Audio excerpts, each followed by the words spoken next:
try and keep it. Yeah. Oh, hi. I'm Joe Lavecchi. Welcome to the Daytona Beach Comic Book Convention. Our first panel today, how to make and promote comic books. I would like to introduce Roland Mann, Guano Guy, comics. Rob Andersin. That's me. Yes, that's the guy running this. Mark Darden, That's the Guano Guy former comics. Marvel. No, he's former Marvel. All right, let me try it. Roland Mann used to work for Marvel. Now does amazing books, including a Kickstarter coming. Coming soon, yes, coming soon. May 1st, please get your money ready. This is just a mock-up, so those of you who are here can actually look at it. May 1st, Kickstarter Cat&MOUSE. And the great creator of Guano Man. Yeah, Tell them where they can find Guano you. Guy. I'm doing 4 books on Comicology and Comic Central, and now 10 stores across Florida and Georgia. Adding more every week. And I am Mr. Andersin, the advocating voice of indie comics. And you guys are here to learn how to not only make, but to promote comics in 2018. Landscapes have changed as social media has not become what it once was. We're going to talk about some methods that we know how to fix. And we're also going to let these guys tell you their experiences and learn from some people who've been in the trenches. For those who don't know, Indie Advocates is a site, as it says, it advocates for indie creators, but it makes a digital Comic-Con for anyone. So if you guys like comic books, it's the place to go. We also cover cosplay, as we love the fact that they bring creations to life. I would also like to just take a minute at the beginning of the panel. I like to run through these really quickly. Roland can't stay with us long, so I'm going to get this very quickly done, and we'll go to questions as soon as we let Roland and my friend here, John, Mark. So Just call him Guano. That's fine. Guano. It's going to be Guano. Guano. He got me from the now that he messed up. It's got my dyslexia firing. I'm afraid to make anything wrong. nice upgrade. Moving up fast. But here quickly are a couple things that you guys should know. First, who here believes in writer's block? Anyone? Okay. Who here has worker's block? Who here has not been able to go to work because they had worker's block? Writer's block is the same thing. You're lying to yourself, because everyone I know who has writer's block usually tells me they have writer's block while they're watching Netflix or playing a video game. Yeah. You're making poor choices. Let me tell you, you can have a bad day as a writer. You can have a bad day as an artist. That is part of life. I'm not saying you won't have bad days. Through bad days come good things. I recently made a character development of one of my characters in the middle of a con while I was having a pretty bad day at a con. And it happens. So you can't discount while I'm not in the mood, because if you want to be a creator, forget your moods. It's a job now. You don't have the luxury of a mood, and you have to get that in your mindset. And I really, it's like going to the gym. You don't go to the gym, you don't go up to the bar and lift 400 pounds. You'll kill yourself.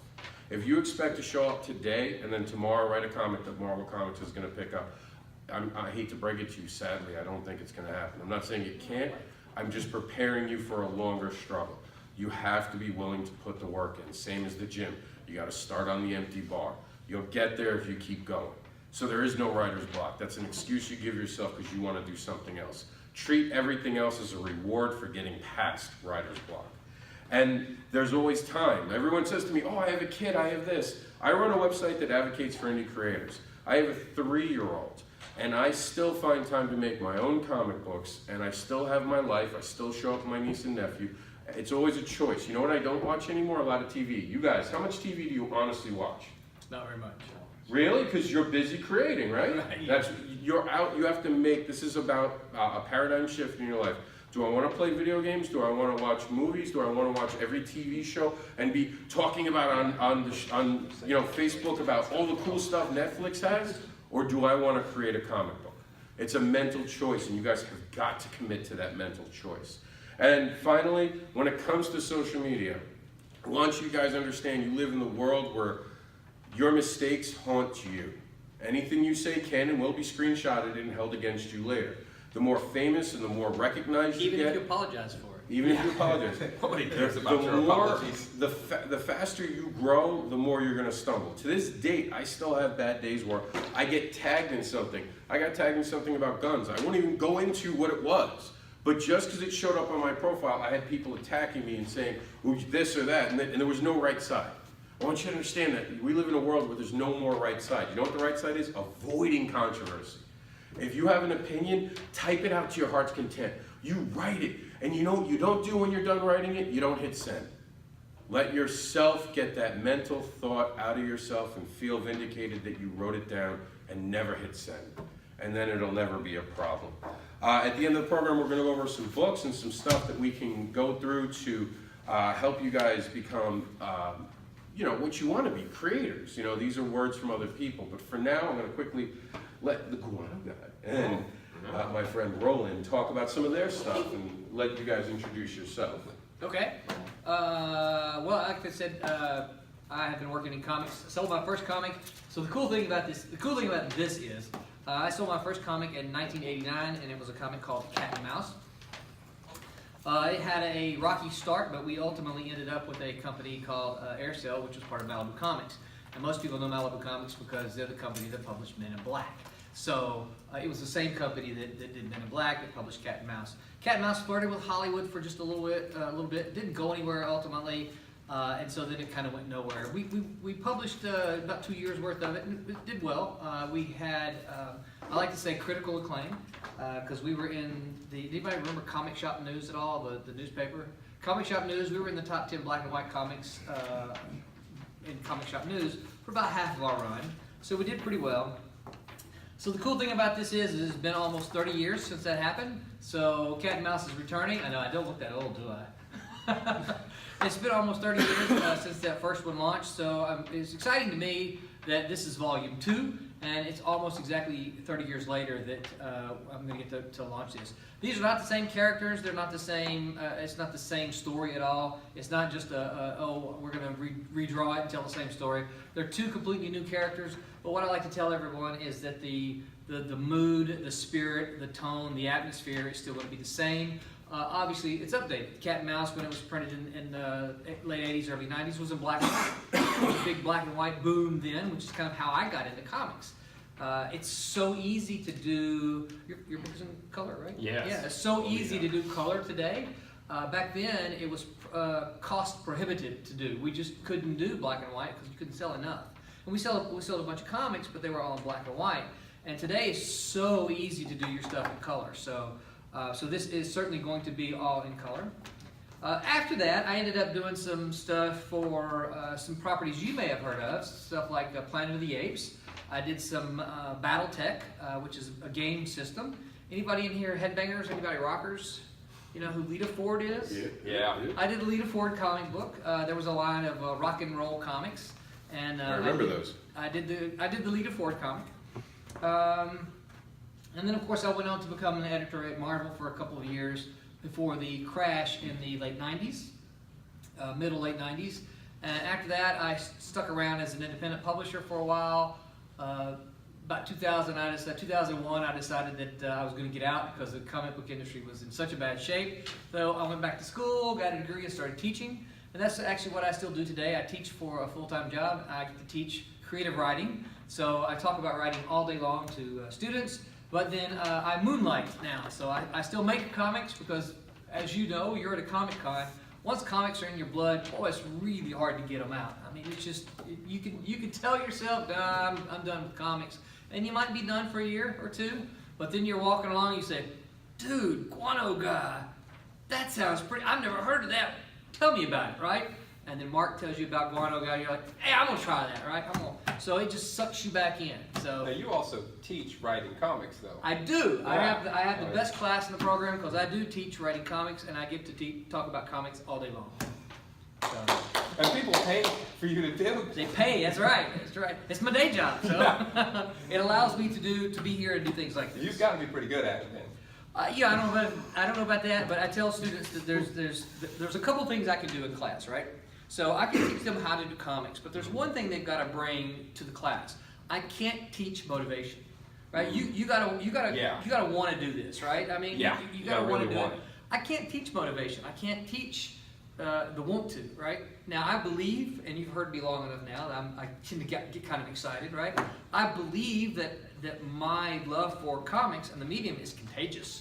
I believe that you talked to me long enough that you're going, right? We had dinner at a show not too long ago. Yeah. You walked away from that dinner going, man, I got to go to work, right? Oh, yeah. Me too. Keep See, working. yeah. So I believe that my excitement for the medium is contagious, but I can't teach motivation. So.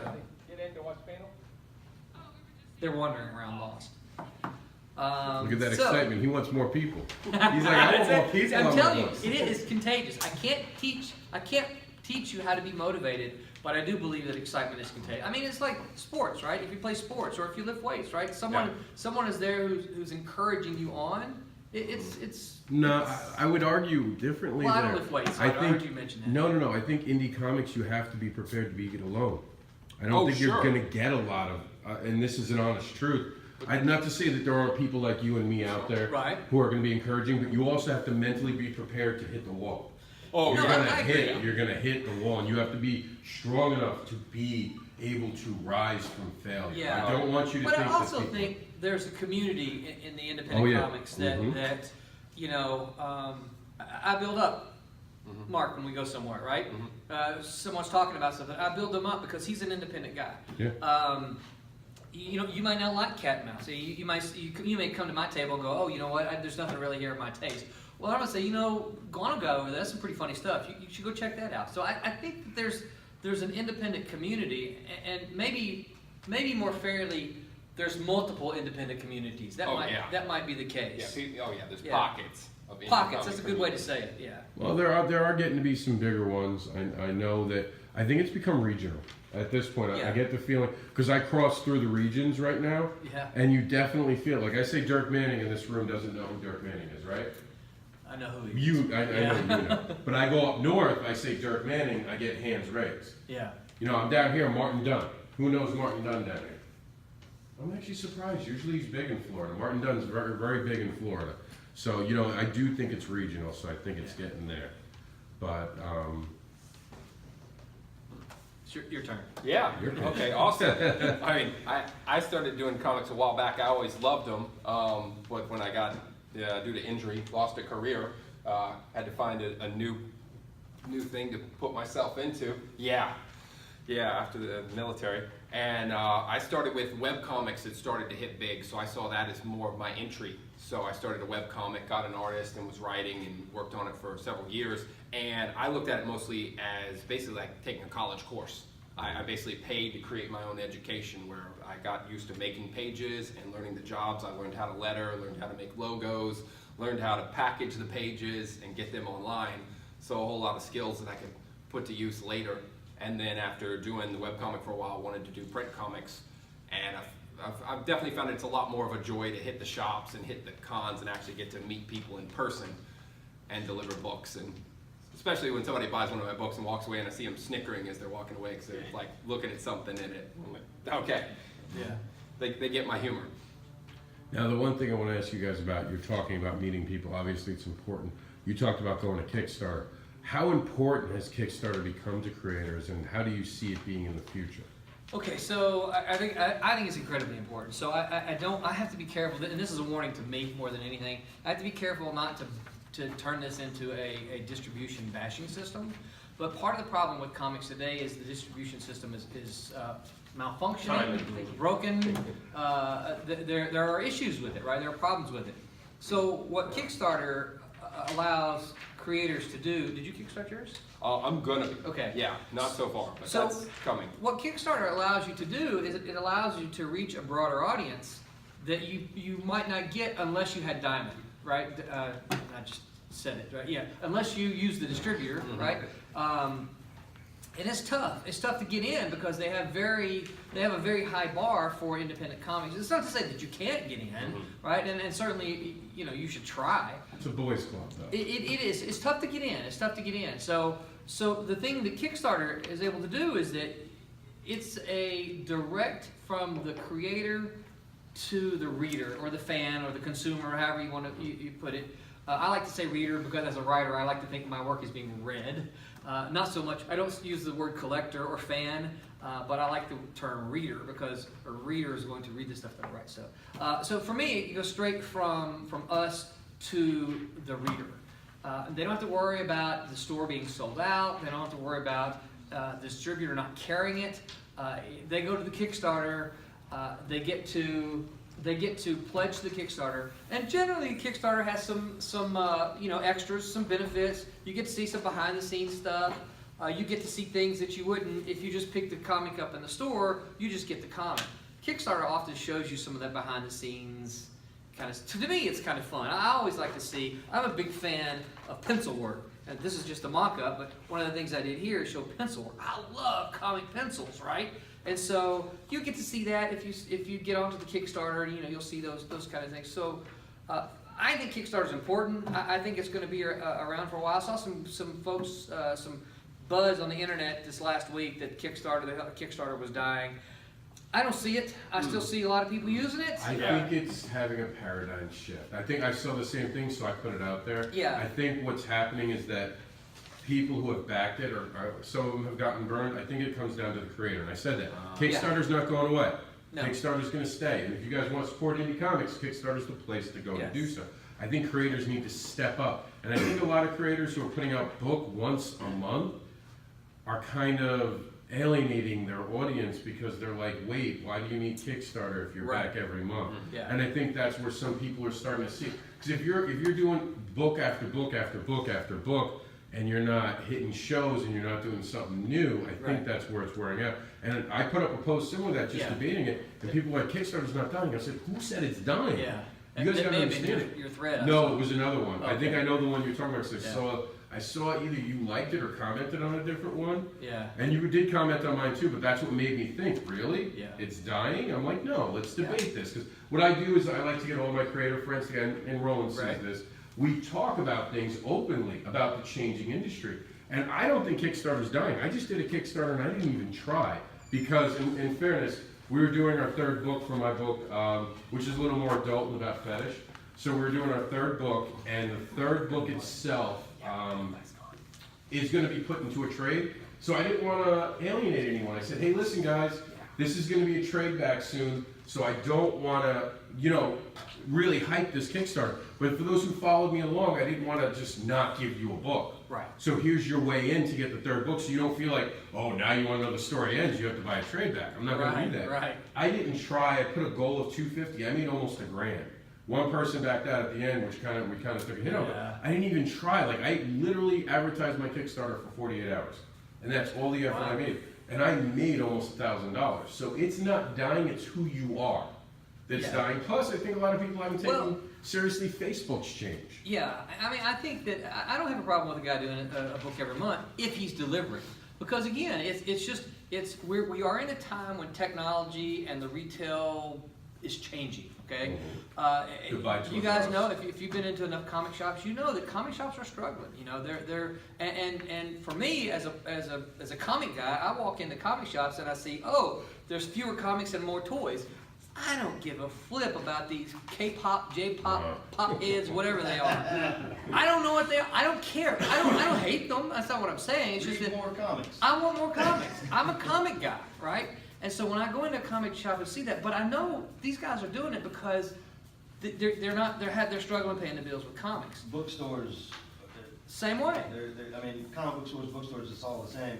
The margins are so low. Yes. And it's not just Amazon, but the margins are so low and rent is so high. Yep. It's almost a possibility. It is. I just heard an article just the other day, just in the last week or two, that said in towns that are kind of cool, hip towns, where they have a bookstore that's been there for years, that's gonna get ran out because of rent, the only way they stay, the only way they survive is by getting rent relief. That's it. Really? It's the only way bookstores are staying in kind of cool, hip, urban areas. And see, that's a shame. It's a shame. But it's just, again, I think it's just,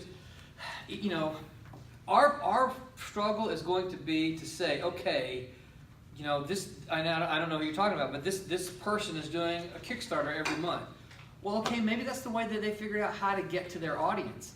And we should, if they're delivering the books right now, if they're just running Kickstarters and taking people for a ride, then yeah, I got a problem. But if they're delivering, if they're doing product and delivering books, I say bravo. I know 4 guys. They found a way to bypass the current broken distribution system and get product into the hands of their fans. So I say, bravo to them. Yeah, I know 4 different types of guys or girls when it comes to, like you said, the deliverers. They could do a book a month, but they'll have it done.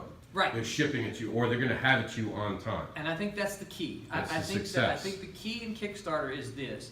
I know for me, I've been burned on a few of them, And usually when I go back and look at them, I see that what they're doing is they're raising money in order to produce the comic. Okay? And so what that means is the comic's not made yet, so they've got to get the money and then hopefully produce it and take months and months and months to do. Those are the ones that struggle. Okay? And I generally have no problem with Kickstarter if they say, our book is done, we just need some money to print it, and maybe if we can get some money to pay the people who did it, right, because they did it without getting paid or whatever, then I'm like, yeah, okay, I'll give you 10 books for your $5 book because I get it, and no one got paid. I don't mind doing that. If the book is done, it's almost like I'm ordering it from you at that point in time. It's like a pre-order. It's like a pre-order, yeah. The second type of creator out there. Talking on it, man, just jump in. Okay. The second type of creator that I know is, and you guys have seen this, is the creator who's halfway through the book, but sometimes is on to their next project because they have different titles. And I do think that sometimes that gets a little hairy because I think that when you're putting too many books out that aren't ready to go right away, you're putting yourself, like you said, in danger. Right. The third type of creator is the unfortunate one. The one who means well, like you just said, who gets everyone together, who gets the team there. They're making a book, and they suddenly realize it costs a lot more than they expected. They promise things they can't deliver. They just realize shipping costs money. Nothing is free to ship. So, and the fourth one is, unfortunately, and this one hits us the hardest, the ones that never deliver. The ones that will never deliver. And I think that's what we're seeing is that there's this rumor going around and this idea that Kickstarter, like you said, is somehow dying, and it's not. No. The good creators are going to keep going, and we're being joined right now by John Crawford. Roland's got to leave. Who uses Kickstarter? He uses Kickstarter, but he does it the right way. But I know, Roland, you got to get back to your table in a few minutes, so I'm going to open up. John will introduce you in just a minute more thoroughly. I just want, if anyone had a question for Roland, it does have to go back to his table. So if anyone has a question, I wanted to open it up real quick. Fire away. How does Kickstarter work? Do they take a percentage or? Yes. Kickstarter takes a percentage. And the merchants take a percentage. Something people don't ever talk about. You pay the percentage directly to Kickstarter plus the charge card companies, which you have to be careful for. I don't know if you guys have seen this. If you look deeply into your stuff, do you know that the out-of-country charge cards take more? No. Yeah, you can actually take down a breakdown of it, how much your merchant is, and it rises and lowers depending. Because I have a couple international people, and it does hit. It does hit a little bit more because there's international, just like with shipping, it pays a little bit more. So yeah, they take, but it's a reasonable. I think it's 5%. It's not a huge chunk. Indiegogo's 10. Kickstarter's 5. Let's put it this way: it's not as much as the traditional comic book distributor takes. Oh no, not even. Yeah. What's wrong with 60%? Yeah. We're live, by the way. I mean, they're wonderful people. How do you You feel lost about some weight, man. You the look good. difference between Patreon and Kickstarter? Yeah, so I'll go first. I have an opinion that's probably a wrong opinion. I don't support any Patreons. And I think part of that is because I would rather buy product, right? Like you said, buy it, pre-order, and then know you're going to get it. Right. Right. Yeah. If you've got through your work, right? If even if you do webcomics or whatever, and you collect it up and give me something that I can go order, I'm happy to do that, right? I'm happy to get your collected webcomics from the year. I just have a hard. Again, I don't hate it. It's just that personally, I have a hard time. It's like, okay, I'm paying you to do this every day, and so I kind of get it, but it's like, No, and that's fine. yeah. Do you think that's the shift between that's print? Patreon's gonna die. Well, I mean, do you think that's the difference in what it is you like, having the actual product in hand versus a webcomic?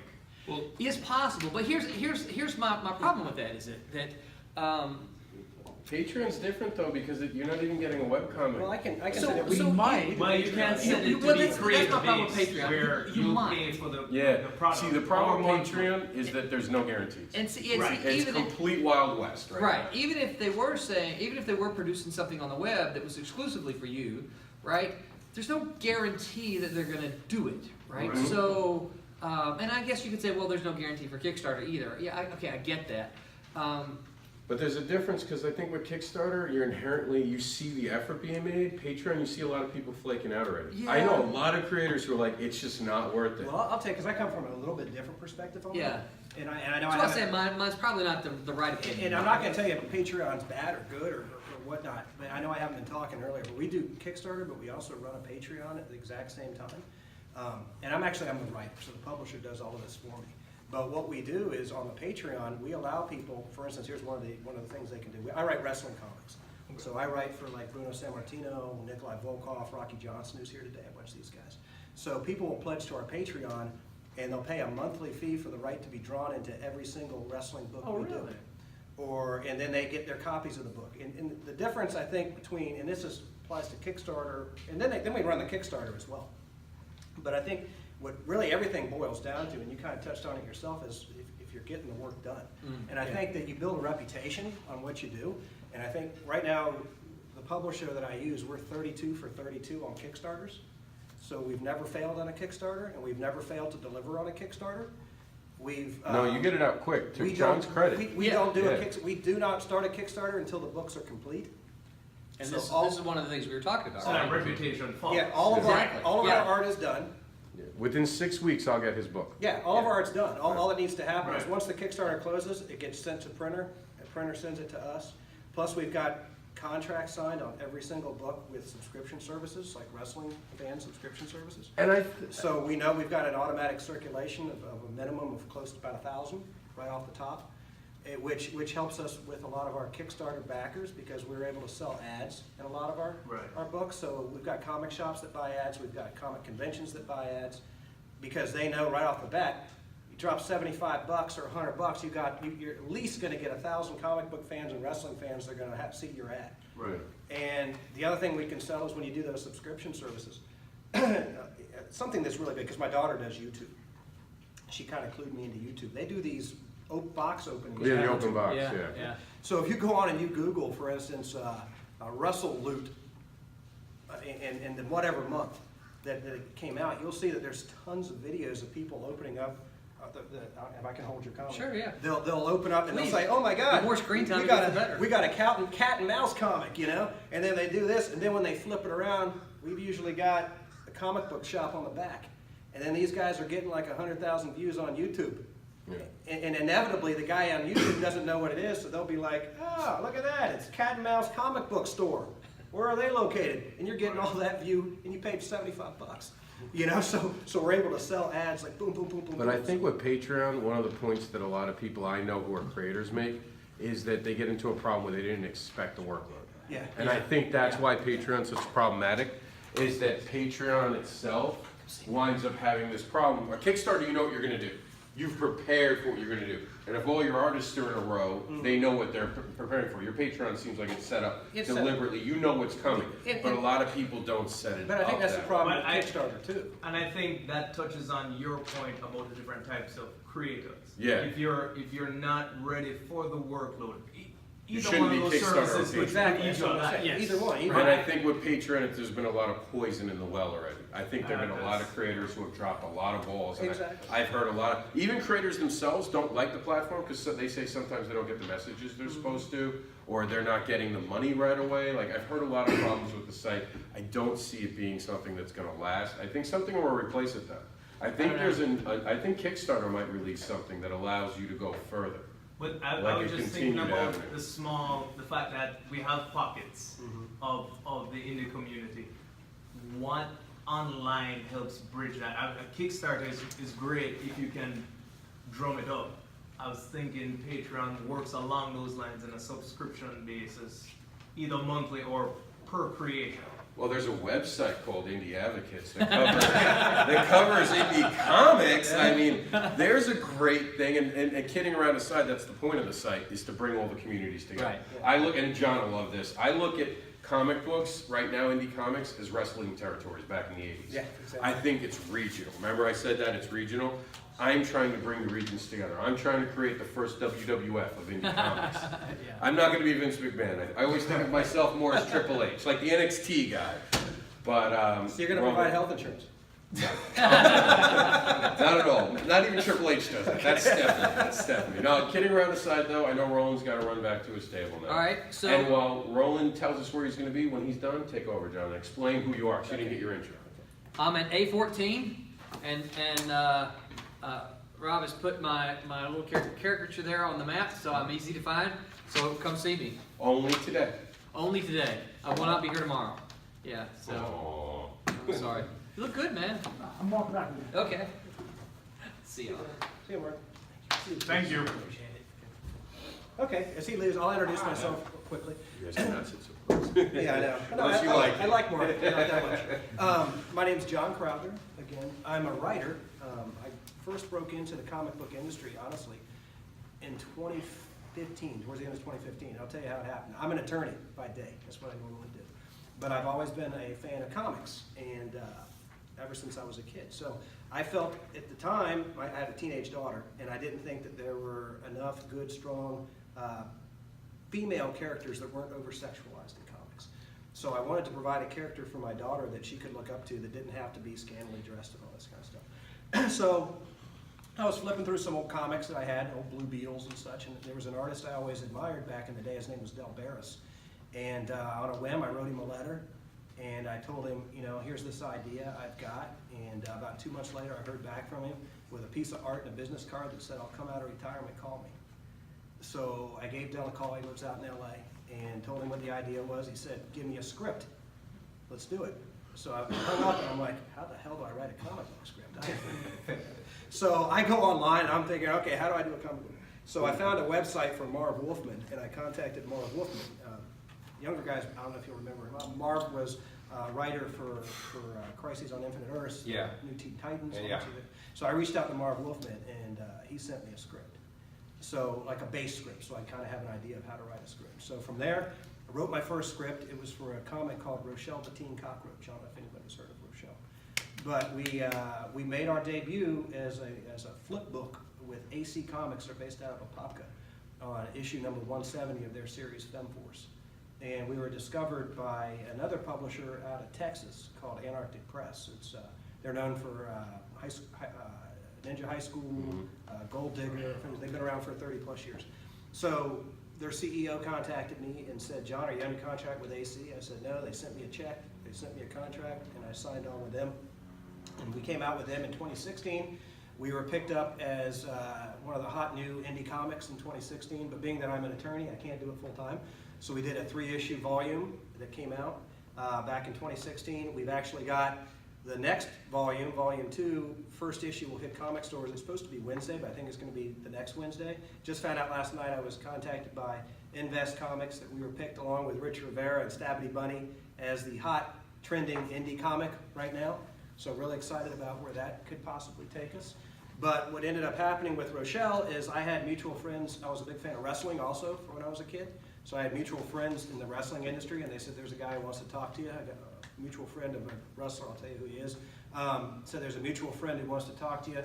He's always wanted his life told in comic book form. I didn't realize how big of fans wrestlers are of comics until that. And I said, well, give me his name and number, I'll give him a call. And, you know, if I tell somebody I'm going to do something, I'll get it done. And he said, okay, his name's Nikolai Volkov. Here's his phone number.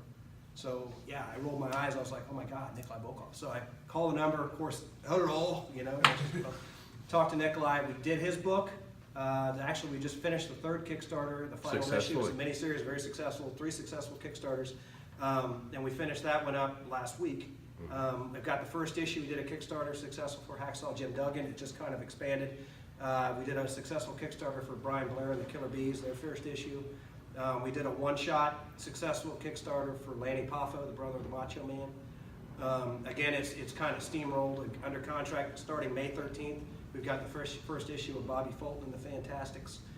We've got books in the works right now for Bruno Sammartino, for Rocky Johnson, for Gangrel, for the Rock and Roll Express, for Jack Swagger, for Sunny, the California Girl from Glow Wrestling, that's now on Netflix. So they reached out to me, and I've got a book coming out for one of the Glow Girls. And there's just a line of wrestlers. We're booked out right now on books until 2020. And at the same time, I'm doing the Rochelle. And I've got another miniseries that just got picked up by Antarctic Press to run. They've got a new book called Magazine. They initially came out in '85 and they're bringing it back, so I've got some short stories appearing in their anthology that's going to actually issue 1 hits Diamond in May. So a whole bunch of things. Not going to mention who it is, but I know you've been talking about Kickstarter. So one of the reasons Kickstarter is a good platform, more so in just getting your book out to a small pocket of people, because honestly, you run a Kickstarter, unless it really explodes, you're probably gonna, if you hit 100 backers, they send you a big banner like congratulations. So you figure 100 backers is like a good target, right? So you don't base yourself on 100 backers. A lot of times what Kickstarter can be used for is understand that that's a platform that a lot of major publishers go to search out talent. An example I'll give is Richard Rivera and Stabby Bunny. I backed that Kickstarter. I think he had like 70 backers when he ran that Kickstarter. He got picked up by Scout Comics. His Kickstarter issue that I bought from him that now is just sold on eBay for $450. So Going higher actually now. it's going even higher now, so I'm still glad I got mine. But Yeah, he's selling out of issues. yeah, so understand that it's more than just a platform for you to get your book out there. It's a platform for you to get discovered. Yeah. One of my first backers on a wrestling book was a guy named Scott Rosenberg. Scott was a movie producer who did Cowboys and Aliens. So I know these guys are out there. I know they're scouting. I can't say, I'm not going to drop words or names, and I hope I don't jinx myself, but with the wrestling books, I was contacted by one of the 5 largest publishers in the country about 3 days ago and asked to send over PDFs of every wrestling book I've done because they're thinking about picking us up. So you've got to understand that it's more than just reaching a small market and getting your book out there. When you do a Kickstarter, do it right, get it done, meet your goal. Once you reach your goal, make sure, if you tell somebody you're going to have a book by June of 2018, make sure they have that book by June of 2018. Or sooner. Or sooner, yeah. Or communicate. Or, yeah. The minute you know if you're going to run a Kickstarter, and this happens, you guys have all had problems with artists. Oh my God, yeah. And something happened, like I had an earthquake and a hurricane interrupt my second comic. And we were like, and you know this. Well, that's why we won't run a Kickstarter until the art's done. Well, we were so ahead in the planning that the book just went through problem after problem. I turned to my one artist, I said, can you handle the workload to make the one book? And she said, absolutely. Made my time, I hit my target. I got everything done, but I was communicating with people right away. Well, I'll tell you how far advanced we are. Right now, we're launching Bobby Fulton's book in May 13th. We've been done with the art on that book for 3 months already. Rock and Roll Express, the art is almost done. We're not launching that book for at least 8 or 9 months. I just talked to Ricky Morton on the phone last night, and he's sending me autographs now so we can have all our rewards set up and stacked up, ready to go. Yeah. They're sending me promo videos so we can start preparing our Kickstarter programs. I mean, we do everything so far in advance, it's ridiculous. But to credit the newer creators, some of them don't have the cash flow. I know some of them do go to Kickstarter to continue the project going, and I understand that. But I think what John's trying to say is that you have to be committed. I think that's what he's saying. And part of it is, as much of it is that you can do on your own. Save money, yeah. I mean, honestly, the first time we did, and I don't run my Kickstarters, I've got to be honest, I don't have time. So what happened when I first did the Nikolai book, I backed a lot of Kickstarters, and that's a good thing to do too, make connections on Kickstarter. So I backed a lot of Kickstarters, and one of the reasons I did it was because I wanted to see who ran a Kickstarter the right way, because I was looking for a publisher eventually for these wrestling books. So I backed a whole bunch of Kickstarters. I wanted to see who said they were going to do stuff, who actually did stuff, who got me stuff on time, who got me stuff late.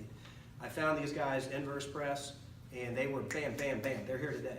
They got everything done on time. So I backed a bunch of their Kickstarters. I reached out to them. They loved the idea. They created Squared Circle Comics, an entire imprint just for me and my wrestling books. And that's where we went from there. So they were able to coordinate the Kickstarter. But I remember we did, you've got to stand out, you've got to really do the right stuff with Kickstarter. You've got to have good videos. You've got to have all this kind of stuff. So he hired someone initially, Kevin did, to do our first video for Nikolai. This is how Kevin thinks. So he watched how that guy created the video, never hired him again. Kevin does it all himself now. So anything that you can learn how to do yourself, do it, because that cuts costs down tremendously. And to touch on videos, I see this being a huge problem right now, and I think you'll agree with me on this. And you've seen a lot of Kickstarters, I know. Yeah, right? I've backed quite a few too. Yeah, so when you guys don't see the creative team in the video, don't you feel cheated? a little bit? Don't you think someone from the creative team has got to show up? I It's just want to not see a the couple art. of things. I want to see You the know? person who's most involved, and usually it's the writer that's Yeah. putting everything together. Or I in your wanna see case, when them- Nikolai's on Yeah, the and street. in our case, we don't, none of us were up here in the. No, but Nikolai Because- does. Well, Nikolai, oh yeah, we, every Or time you we get do a your guys wrestling with comic, the we got a voices, wrestling you guy. know, you Yeah. show Yeah. personalized Yeah, stuff. I mean, if someone's looking at our Kickstarters to do a wrestling book, Yeah. last thing they want to They see better is a see the wrestling wrestler. book. They want to see, Don't they want to see a do wrestler. a- Don't give a crap what Yeah. I look like. Yeah. Don't do a video where it's pictures and sounds. No one wants that. I know we have this idea like movie trailers. I want you to understand most movie trailers have gotten backing, have gotten money. They're randomly that throwing an idea at people because they can afford Be to. creative. And you're, as a creator, you need to put yourself. You're the product. Yeah. 90% of it is you. They're gonna back you or hate you. Yeah. And you got to keep that in your mind. Like he said, you got to make it original. You're a What do creator, you be a do to make creator. yourself original? That's one thing, because I know you're a very original guy. You put a lot Yeah. of yourself into it. What are things that you do to make yourself original? Well, I mean, when I wanted to do my comic, I brainstormed on it for about a year and a half, and what I was bringing to it was I had always loved comedies, and that's what I had really watched a ton as a kid. So I loved comics and I loved comedies, and that's really what was truest to my heart. And my thought was, let me put together the best, funniest comic I can, and then find the people that like what I like. You know, people who like comedies and want to read something that's funny. And I wouldn't say there's action, but there's not gore. There's, I find the market that likes the sarcasm, that likes the jokes, that likes a hero who solves things with insults rather than fist. It's just, it's something that's And a if you little haven't read different. it, that is awesome. I tell people all the time, that is like, if you think of like Adult Swim Yeah. and stuff Oh like gosh, that, yeah. bam, right there on paper. Yeah, I mean, definitely. The people who watch Cartoon Network Cartoon or Network. who are watching Comedy Central, Yeah. those are I'm them. So anybody that's watching that just like I am, they're probably gonna like it. If you're watching Teen Titans Go, I'm watching that show and laughing at all the stuff they do. I'm thinking that kind of comedy. Now, what I think we can all agree, and we saw this with Roland, and you guys watching this should know this by now, it's passion. When Oh, he yeah. talks, I hear passion. When he talks, I hear passion. When I do things, people say that they can hear me being passionate about what I'm talking about. Well, Roland's the same If way. I can say something, and I stole this from Roland one time when we did it. I've done panels with Roland before.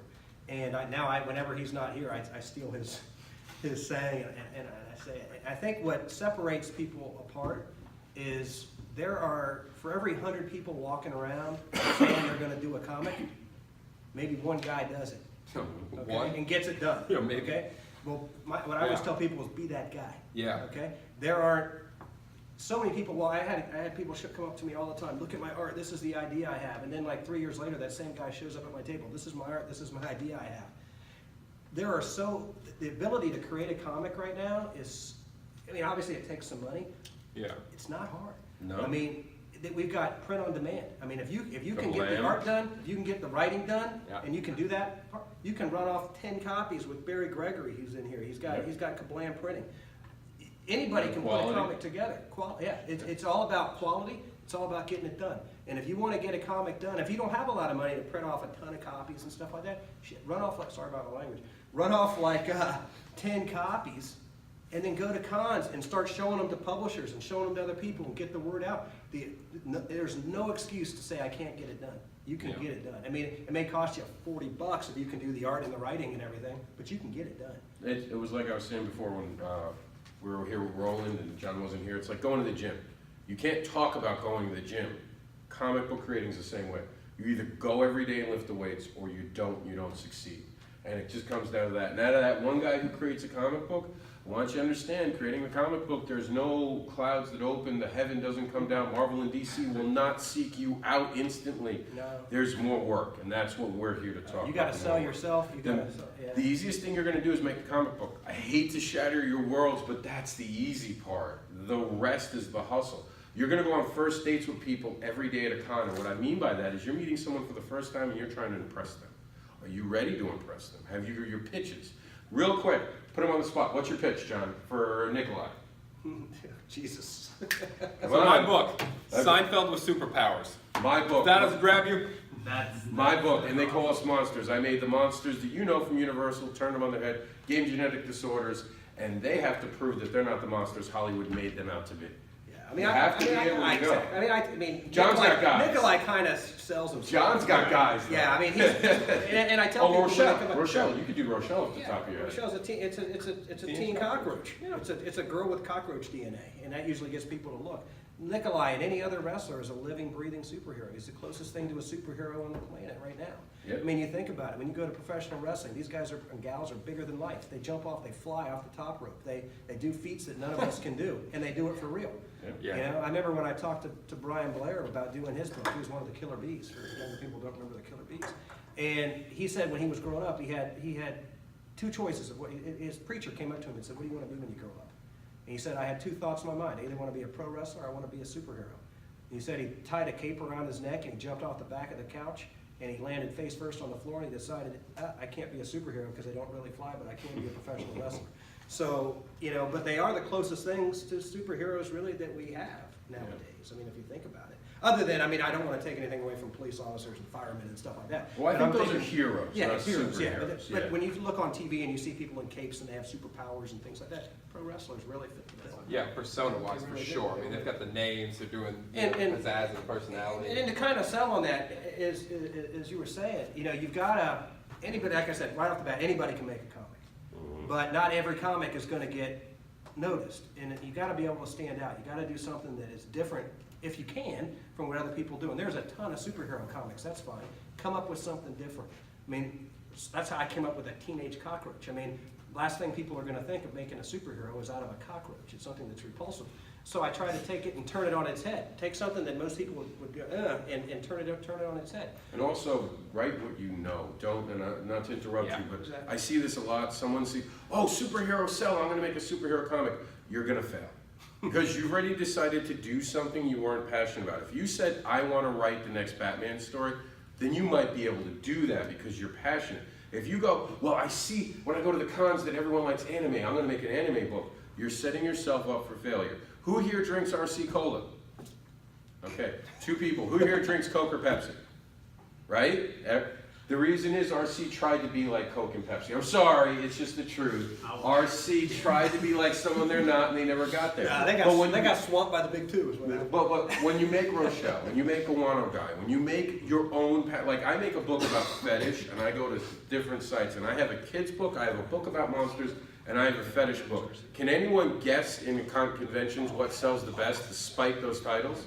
What do you think sells the best? Monster book, fetish, or kids stuff at a Comic-Con? I'm gonna say fetish. That's right. The one that everyone told me to be the hardest book to sell is the easiest one to sell. So don't let people tell you what to create either. And understand your brand. This is something I made a mistake about, and John knows this more than my Guano Guy friend does, because he's got a great brand. I came out last year, I made Written Sins. We were originally called Written Sins. And Roland's one of the guys who saw it and was like, you make horror books, remember? And I didn't make horror books. My whole idea was that I made Written Sins because every story is based on a sin. And we write about that sin. It was very clever. Don't be so clever that you spend all your time explaining to people how clever you are either. Yeah, Make things that are easy. my comic was originally a different title, and I had What too was many the title? times. It was called it was called When Claws Were Cool.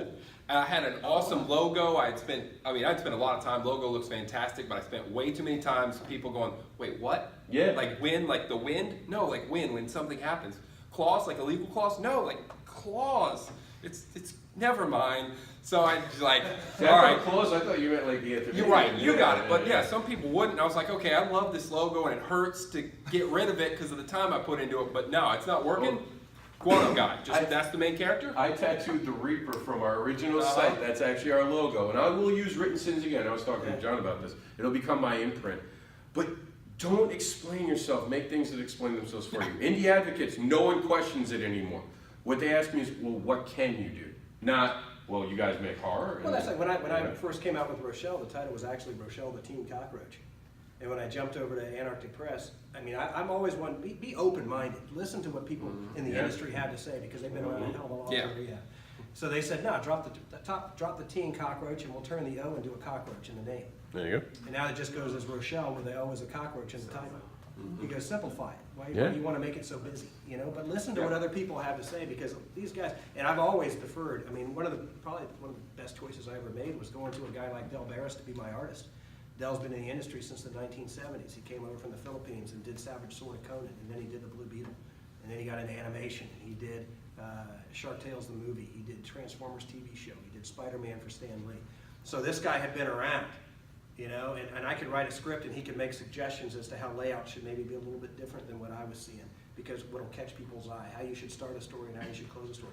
So get involved, at least listen to what people have to say that have been around, and be open-minded. I think a lot of people want to, they just want, their mindset is whatever I say is the way it's got to be. Don't always be that way. Be open-minded to listen to ideas and what other people have. You don't have to follow what they say, but at least listen to it, because if it's worked, it's probably going to work again. Yeah, and at least taking the information Yeah, and absolutely, consider take it. it in. Yeah. Well, not just that, but this is the example. I love what John just said because it's very true to me. Like I said, Written Sins. The first person who ever saw Written Sins was my older sister.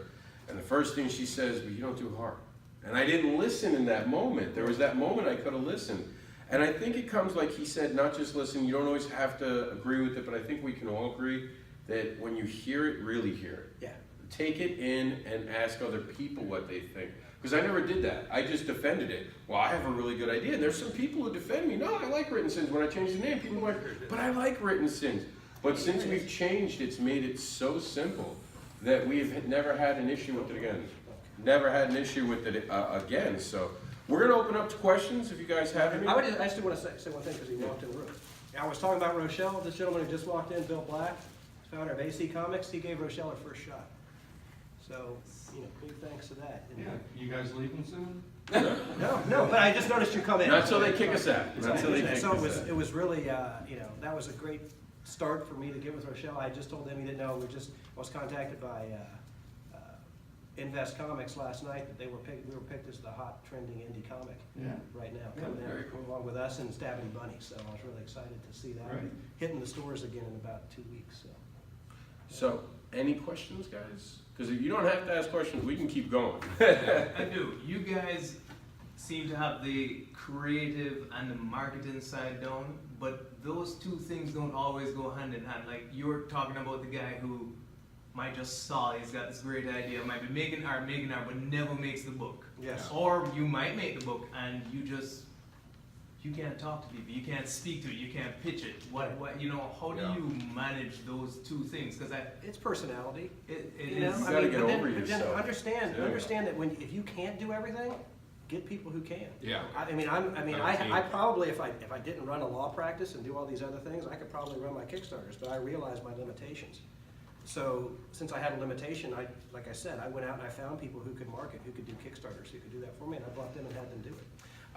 I would say though, I think that in disagreement, John, when you talk about it, you're more passionate. I think if you were able to give everything up and run your books, you'd see more of your passion coming through. Yeah. And I think as a creator, But I think if that's you can get out personality. of you. I mean, that's, But it's also comfort. I think that a creator knows their own stuff the best. Yeah, but and I I think think part a of it- creator's got to be able to talk about it. well, I You understand. got, it's your baby. You have to be able to talk about your baby. I'm not saying don't get help. No, but there's a lot. Yeah. There's a lot of people who are very passionate, but their personality isn't such that they can stand in front of a group of people and talk about it. No, that's they fine. just can't do it. But you can't hide behind someone, I guess what I'm No, saying. I mean, part of it, I mean, Yeah. I'm an attorney. I all day I meet with probably like 20 or 30 people a day, so I don't have a problem talking to people.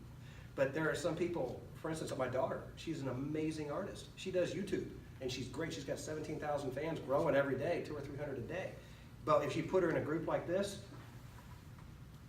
but if you stick her in a room by herself with a camera, she can da-da-da-da-da. So everybody's and she's an amazing artist, but if I stick her at a table, I don't let her sit at the table by herself because she won't talk to anybody. But if she had So- someone with her to help her. Yeah, I gotta talk for her. No, So but just to understand that you can't expect people's personalities to change. Yeah. No. So, yeah. But you have to be involved. I You don't. stay involved. I You don't be there, want but you them let to someone else think- be your mouthpiece Yeah, you sometimes. cannot. This isn't like you're going to be Brock Lesnar and you get Paul Heyman. Yeah. Unless you really got the deep pockets to do that, and that really helped Bring your Brock. girlfriend, bring your wife. Yeah, you know? have someone to advocate for you, but don't Yeah. let them be the only person in the conversation. I've seen that happen, and it becomes disingenuous. Yeah. You know what I mean? I think you guys would agree. You have to put your face to the product. Well, I think it's along with what he's saying. It's important to build your team. Know what you're good at. When I wanted to do my comic book, I've done art before, but I'd have friends and family like, why don't you just draw it yourself? And I'm like, well, like he's saying with limitations, I know I could do one good image and I'll spend a week on it. but I'm not going to get panel by panel done. Right. Somebody else has more passion for that than I do, but I've got great passion for ideas and for delivering it to the people. So I'll do that stuff. Let me get somebody else that's like, dude, I just want to stay at home and do art and I love this stuff. Yeah. Great. Let me get that guy, we team up. And to the marketing point, just real quick, marketing's changing constantly. And that's the thing too. It's Yeah. like, you know, you don't know where to hit, how to hit. Obviously, the conventions like this, grassroots, is great, but it's also a matter of selling yourself and trying not to be that person who blends in with the wall and you want to speak to your product. You could love it, but you just have, whatever it is, it's fear of failure, fear of, and like you said rightly, you have to get over it. Yeah. You do have to You get have over to it. be able to put yourself out there. But, and you can find your own ways to do it. Yeah, you can do it just at on first, posts. I didn't love walking into every store and trying to be like, hey, I'm so-and-so and I'm doing a, you know, but I started with a simple goal of like, let me go in and do one. And if I Right. got that yes, I went, that's good for today. I got that one, another day I'll take on another one. Now I've got 10. Now yesterday I went and did 2. Got in 2 stores in a day. And the same thing with the wrestling books. And I would have done 3, but it was too late. They were closed. What you did Yeah, was with genius. with the wrestling books, if I were afraid to get out and talk to people, I wouldn't have one wrestler. I mean, I call Oh, these guys yeah. up on the phone, Right. I walk up to them and just start talking to them, Yeah. and I'll show them, and I bring them product. This again, it goes back on make sure you got something done. I bring them a product, I show them I've done a book, this is what I do. But what you did with the comic book shop was pure genius. Which one? What you did with the way you made your lists and the way that Oh you, my gosh, yeah, you that's- dedicated yourself. Yeah, like, you yeah, made talking that. about putting in time, I took a week where, when I wasn't at the law office, all the way until like 3 or 4 in the morning, I wrote an email to every single comic book store I could find in the United States of America, and wrote them an email, told them what I did, and I've now got a mailing list of people willing, that want me to send them stuff. That's awesome. I contacted comic book stores in England, Italy, Greece, built up a mailing list, all of them said add us to your list, and now every time I put out a book that's gonna hit Diamond, or I put out a book that's gonna hit Kickstarter, I just write something up, hit send, and it circles to stores all over the country of people. And then I've got a separate list of people who come to cons, it's around 400 now, of people who buy my books at conventions. So I got 2 separate emails. Every time I got something come out, I go boom, boom, and send it out to all those people with links to all my books, links to all my Kickstarters, tells them where I'm gonna be, all that kind of stuff. But why did you do it? There's this moment, we were talking, you told me exactly what inspired you. Do you remember? You went to Facebook Messenger? Oh, what was, I can't remember. We were talking, and you said that you went to Facebook Messenger and you were able Oh, to yeah, do it. yeah, Facebook stopped me. I sent out like 5 messages on Facebook, and they said, you're spamming, you can't do it. But notice the moment he pivoted. He didn't Yeah. give up. The Right. world had changed, and he Yeah. didn't cry about the change.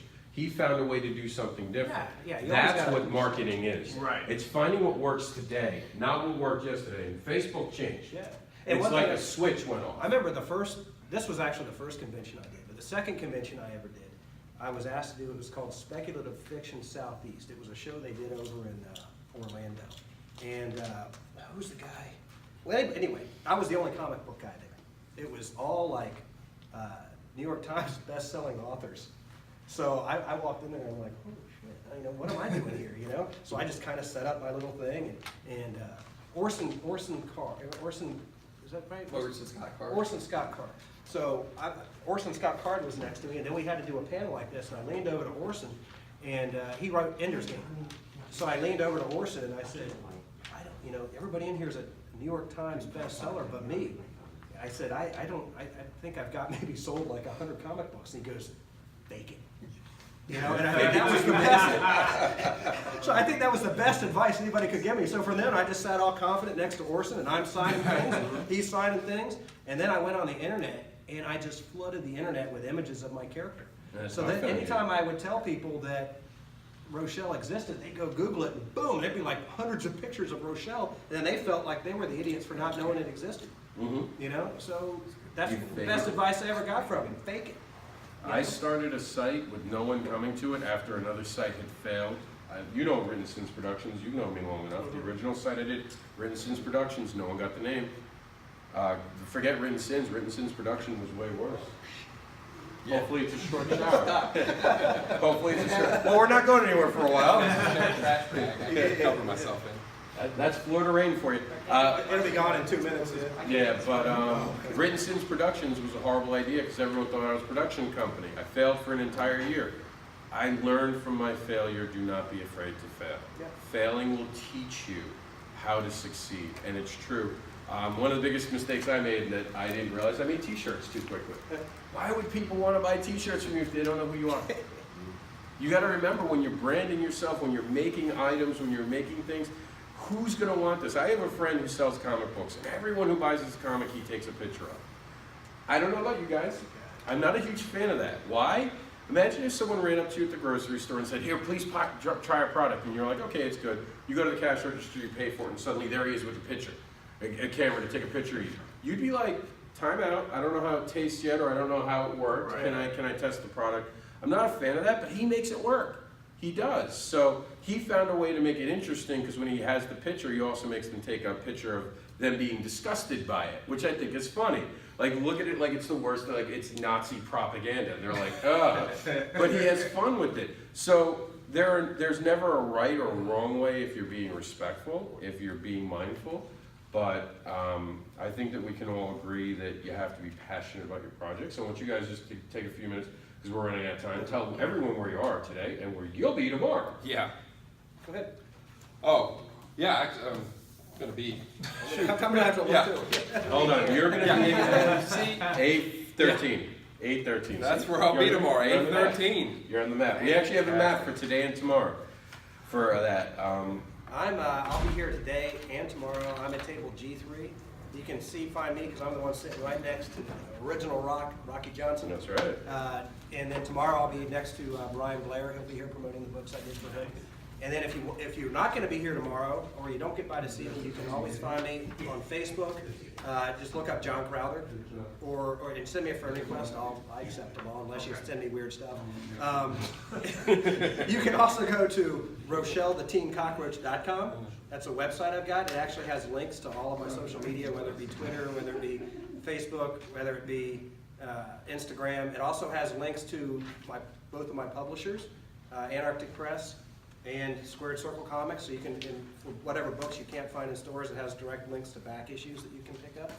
And, Yeah, and for me, Instagram, Guano Guy Comics, that's the main thing where I like to put out, because images, and I like connecting with Say it again for the Instagram? Guano Guy Comics. So yeah, all posts of shows that I'm doing, stores I do signings at, or for the new projects, as we're already working on another comic. Yep. So yeah, I love Instagram. I got an artist from Sweden now. So yeah, nice. yeah. Nice. Yeah, and I'll be at 8:20 with Indie Advocates. My particular books. We're also doing something for a local young lady. Paige Thomas was in an accident over the last weekend, a very serious one. We're trying to help fund some of her medical bills, some of her time off she's going to be losing. We're going to be handing these out. If you guys want a card for Indie Advocates, come up. It's a free site for everybody. Indie Advocates is all about creating a brand new world of creation, bringing these books more attention that they don't get on the mainstream media. Because I think we can all agree the reboot culture sucks. We don't need another Spider-Man film. We've had enough. They've nailed it, they're good. I hope Thanos kills them all and they never come back. I hope Thanos kills them and goes, now there'll be indie comics. And I think that's a great way to end. If you guys have any questions, feel free to visit us at the tables.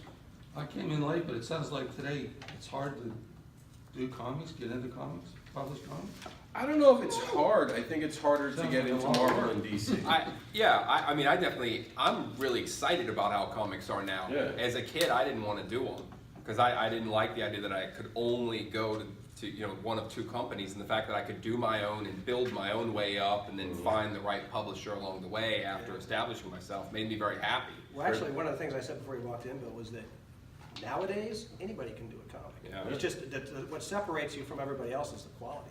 With print on demand, if you can write, Yeah. if you can do the art, and you can contact Barry Gregory or any of the other printers, boom, you can print off 10 copies of your book, and you can go around and share them to different people, like Bill or like any other publisher, and say, hey, this is the work I've done. But what people want to see is that you are actually a person who gets the job done, not that you're just a talker. When I started, there were only like 5 publishers: Yeah. Marvel, DC, Archie, Harvey, Charlton. Yeah. That was about it.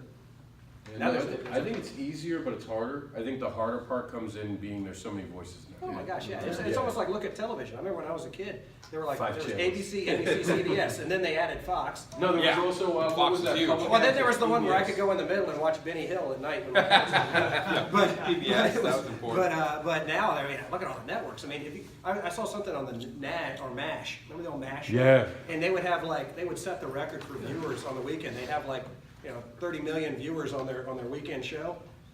No way that's happening now with like 300 stations out there and Netflix and everything like that. No. And also, I think comics is changing where you no longer can do single issues. I think it's going to become all trades.